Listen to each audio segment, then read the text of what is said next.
இருந்த பிறகு அவர் மேல் பசுத்தாவி இறங்கிய பிறகு இயேசு முன்ன போல இருந்த இயேசு இல்ல. அவர் இன்னொரு குஷ்டரோகி பார்த்து அவர் சொத்தமாக்குறார். அல்லேலூயா. அவரோட கூடல பார்த்த கூட கனடார். அவரோட மருத்து மனதை பார்த்த உயிரோட எழுப்பினார். இந்த மத்தியான வேளையில் வசத்தை கேட்டுக்கொண்ட விசுவாசியே, உனக்கு பசுத்தாவி இருக்கிறாரு. அல்லேலூயா. இனி நீ சாதாரண மனுஷன் கிடையாது. நீ அதை உணர்ந்து நீ அந்த விசுவாசத்தை இருந்தினா, நீ அன்னிவாசத்தை தெய்வத்தோடு கூட இருந்தினா, உனக்கு முன்பாக எந்த தடையும் இல்லை.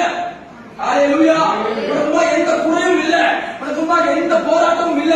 எப்படி ஏற்க முன்பாக வந்த குறையெல்லாம் தீர்ந்ததோ, யார் குறைவோடு வந்தாலும் நிறைவாக போனாங்க. அல்லேலூயா. எல்லோரும் பிரச்சனை வருவாங்க, பிரச்சனை தீர்ந்து போவாங்க. எல்லோரும் சமாதானம் வருவாங்க, சமாதானம் பெற்றுக்கொண்டு போவாங்க. மறுத்த சரணமா வரும், உயிரோட சரணமா எழுந்து போகும். இந்த மத்தியான வேலையை நான் சொல்கிற ஒரு காரியம், நீ பஸ்டாண்ட் கொடுக்கிறார் என்று விசுவாசா, அந்த அபிஷேகம் உனக்குள்ள இருந்தா உனக்கு முன்பாக எந்த குறையும் இல்ல.